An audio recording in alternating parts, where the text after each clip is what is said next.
अस्सलाम वालेकुम, welcome to house of technicals. KSE 100 index में आज काफ़ी पैनिक देखा गया। वो उसकी रीज़न जो ये वॉर सिचुएशन है, जो भी चल रहा है मुल्क के अंदर, वो सब आपके सामने है। देखिए, इस सिचुएशन में मेरा ख्याल है हमें बाइंग सेलिंग से ज़्यादा हमारे लिए जो मैटर करता है वो ये है कि हम अपने मुल्क के लिए दुआ करें, अपने पाकिस्तानियों के लिए दुआ करें, अपने लिए दुआ करें कि अल्लाह ताला हमारे मुल्क की हिफाजत करे। देखिए, हमारा मुल्क है तो हम लोग हैं, हमारे अकाउंट्स हैं। Profit loss as a part of life. ऐसा नहीं है कि कोई भी, चाहे कोई एनालिस्ट है, चाहे कोई बड़े से बड़ा ट्रेडर है, जो भी है, इस टाइम सब थोड़े पैनिक की सिचुएशन में है, सबके लॉसेस जो हैं अकाउंट्स के अंदर हैं। सो इस सिचुएशन को हैंडल कैसे करना चाहिए, this is what matters now. Stop loss जो बताए जाते हैं वो इसीलिए बताए जाते हैं ताकि हम उसके अंदर से निकल जाएं। अगर आप स्टॉप लॉस लेवल्स को, बताए हुए स्टॉप लॉस लेवल्स को हिट नहीं करवाते हो, तो फिर you must have some plans in your mind कि क्या चीज़ जो है वो मैटर करती है यहाँ पर। अब मैं टेक्निकल्स पे देखिए, पहले हम बात करते हैं, पैनिक सिचुएशन होती है न्यूज़ बेस्ड और ये सारा कुछ, वो एक सेपरेट चीज़ होती है। अब है रियलिटी। हम इस टाइम वॉर की सिचुएशन में बैठे हुए हैं। It's not about news, it's not about fake news या रूमर्स या panic situation. It's a reality. हम लोग वॉर की सिचुएशन में बैठे हुए हैं, वी आर फेसिंग इट। तो इसको हम डिनाई नहीं कर सकते हैं। ठीक है, अब सिचुएशन ऐसी है कि हम लोग बहुत से जो है, हम लोगों ने स्टॉप लॉसेस सेट नहीं कराए और हम उसको इस कंफ्यूजन में रहे हैं कि जी मार्केट शायद रिवर्स कर जाए या मार्केट जो है वो हमारे पोर्टफोलियो प्लस में आ जाए या हम बाइंग साइड पर रहें। कल भी मैंने बताया था कि हम सेल ऑन स्ट्रेंथ पे हमें रहना चाहिए। कल की मतलब जो भी हमने डे ट्रेड्स वगैरह करवाई या डे ट्रेड्स, एक्चुअली हमने वो स्विंग को ही उसमें शिफ्ट किया और वहाँ पे हमने अपसाइड पे सेल करवाया और उसके बाद फिर बाय बाय साइड पर हम रहे। लेकिन अभी भी इट्स नॉट क्लियर कि व्हाट कैन हैपन नेक्स्ट। सो हमें अपने अकाउंट्स को बड़े सेंसबली लेके चलना चाहिए। देखिए, अब आई नो कि इस टाइम पर बहुत से लोगों के लॉसेस इतने ज़्यादा होंगे कि वो उनको ये समझ नहीं आ रही होगी कि हम लॉस बुक करें या हम बाय साइड पे रहें या हम कैश पे आ जाएँ, क्या करें? देखिए, आपको अपनी स्ट्रैटेजी बड़ी क्लियर होनी चाहिए, बड़ी वाज़ेह होनी चाहिए अपने माइंड में कि ईदर आप इसको शॉर्ट टू मीडियम टर्म रखना चाहते हैं या आप इसको जो भी अकाउंट सिचुएशन इस टाइम पर है उसमें आप कैश पे आके उसको आप वेट एंड वॉच पे रहना चाहते हैं। ये आपने डिसाइड करना है। आपको किसी एनालिस्ट ने, किसी ट्रेडर ने, किसी XYZ ने नहीं आके आपको बताना। हर बंदा अपने हिसाब से आपको बताएगा कि जी मैं तो, कोई कहेगा मैं बाय साइड पे हूँ, कोई कहेगा मैं जो है मैंने तो सेल ऑन स्ट्रेंथ कर दिया। आप जो हैं वो कंफ्यूज रहेंगे कि मैं अब क्या करूं। सो आपको अपने अकाउंट को अपने तरीके से लेके चलना है। Even now if you have sold it, कल मार्केट 4000 पॉइंट्स पॉजिटिव भी हो जाती है, आपने रिग्रेट नहीं करना कि ओहो मैं कल ना बेचता।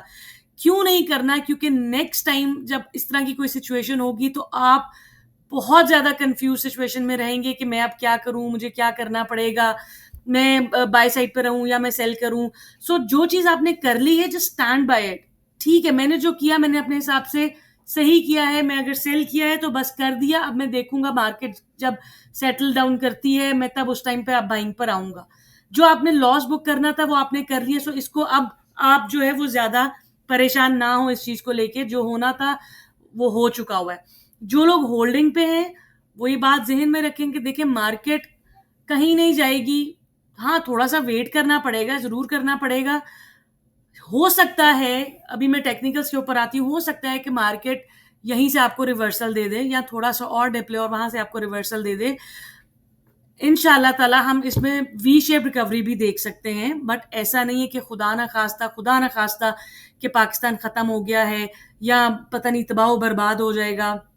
अल्लाह ना करे ऐसी कोई भी सिचुएशन हो। सो जो चीज़ आप लोगों ने आज डिसाइड कर ली है बस उसके ऊपर रहें।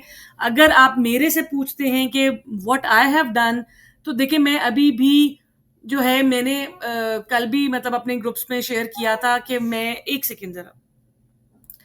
मैं अभी भी बाय साइड पर ही थी। बाय साइड पे इस तरह से कि क्योंकि मेरे पास कल मैंने सेल ऑन स्ट्रेंथ किया था, तो आई हैव इनफ कैश। तो मैंने कुछ स्टॉक्स को, जिस तरह से लकी सीमेंट का मैंने कल आप लोगों को बताया, ठीक है, वो अल्हम्दुलिल्लाह उसने आज बड़ा अच्छा प्ले किया मॉर्निंग में, और फिर दोबारा उसी सपोर्ट को उसने टेस्ट किया जो कि मैंने कल बताई हुई थी 283 से 287। तो ये अभी भी बेहतर है। अदरवाइज नेक्स्ट लेवल जो है वो मतलब 255 के पास, 256 के पास बनते हैं। सो बात सिर्फ इतनी है कि मेरे पास कैश था, और कल खुदा न खास्ता मार्केट और ज्यादा डिप लेती है, तो मेरे पास स्टॉक्स के लेवल्स हैं, ठीक है। मैं उनके अंदर, मैं अपनी स्ट्रैटेजी के हिसाब से, मैं अपने पोर्टफोलियो के उस हिसाब से लेके चलूंगी। मुझे डे ट्रेडिंग की जल्दी नहीं है। मैं होल्ड कर सकती हूँ, मेरे पास होल्डिंग पावर है। मैं लेवरेज पे काम नहीं करती हूँ, मेरे पास होल्डिंग पावर है। मुझे अगर 2-4 महीने भी वेट करना पड़ जाएगा तो मुझे उसकी टेंशन नहीं है। मुझे इसी मार्केट से अपने गेन्स लेकर इंशाल्लाह ताला निकलना है। सो आर एक को अपनी स्ट्रैटेजी बेहतर पता होती है। बाकी हम आ जाते हैं जरा लेवल्स के ऊपर। केएसई 100 इंडेक्स के, देखिए मुझे लगता है कि यहाँ पर दो पैटर्न्स के जो है वो बन रहे हैं टारगेट्स। 1,01,400 के पास इसका वेज पैटर्न बनता है, उसका टारगेट बनता है। और दूसरा जो है तकरीबन 1,05,000 के पास, मैं इसको यहाँ पर बल्कि मेंशन करती हूँ, 1,05,000 के पास इसका रेक्टेंगुलर चैनल का टारगेट बनता है। तो यहाँ से अल्लाह करे कि यहाँ से हम रिवर्सल हमें मिल जाए, तो अल्लाह ताला हम सबके लिए आसानी कर देगा। तो दूसरा जो पैटर्न बनता है वो मेरे लिहाज से, जो इसका प्रीवियस जहाँ से इसने एक रैली स्टार्ट की थी 94,000 की, वहां से बनता है तकरीबन 93,728 से 94,188 की रेंज बनती है।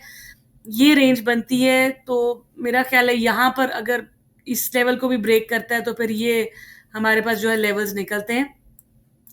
अब हम देखना अब ये है कि क्या यहाँ से मार्केट, अगर तो अल्लाह करे कि ये वॉर की सिचुएशन जो है वो सेटल डाउन हो जाती है, सारी न्यूज़ पॉजिटिव हो जाती हैं, मुल्क में अमन हो जाता है, ये सिचुएशन है जी मार्केट की, जो मैं आपको टेक्निकल्स के ऊपर बताई है। बाकी जो रियलिटी है वो भी आप लोगों के सामने है।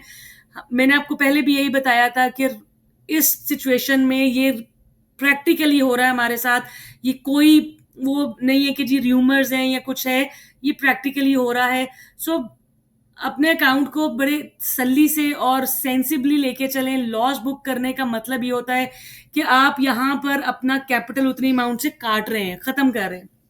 सो आपके पास दोनों ऑप्शंस आपको मैंने समझा दिए हैं कि आपको डिसाइड करना है कि आपको देर एंड देन या तो स्टॉप लॉस सेट करवाना होता है, या फिर आपको अपने पोर्टफोलियो को उस शॉर्ट टू मीडियम टर्म में अगर आप होल्ड कर सकते हैं तो होल्ड करके आप आगे चल सकते हैं। बाकी हर स्टॉक का अपना एक मूव होती है, हर स्टॉक के अपने एक लेवल होते हैं।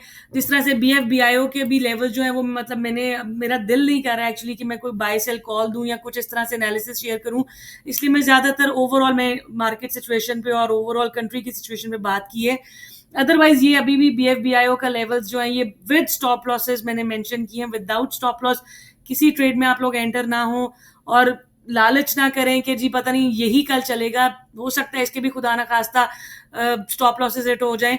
तो कहने का मतलब ये है कि थोड़ा सा चीज़ों को सेटल डाउन होने दें। जो अपने अकाउंट्स आपके, जो लोग अब होल्डिंग पे बैठे हुए हैं, मेरा ख्याल है वो अभी होल्डिंग ही रखें।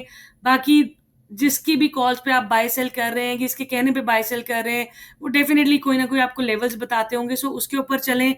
स्टॉप लॉस हिट करवाने में मत झिझक महसूस किया करें, ये स्टॉप लॉसेस ही हैं। मैं आपको 2-3 दिन पहले से बता रही हूँ कि मैंने सर्ल में 84-85 पे लॉस बुक किया, और आज आप वो देखें वो 66 के ऊपर खड़ा हुआ है। तो ये डिसीजन जो होते हैं, कम चांसेस होते हैं कि वो आपका जो है रॉन्ग डिसीजन हो जाए कि जी स्टॉप लॉस भी हिट हो गया और वापस ऊपर चला गया। अगर आपके सही लेवल्स निकले हुए हैं, आपको पता है कि आपका स्टॉप लॉस कहाँ होना चाहिए था, तो वहां पर आप हिट करवा रहे हो, तो फिर वहां से नीचे जाएगा, डेफिनेटली वो जाएगा। तो ये चीजें हैं। बाकी अल्लाह ताला मेरे, आपके लिए, हमारे मुल्क के लिए हर तरह से आसानियां पैदा करे। Thank you for watching this video. Allah Hafiz.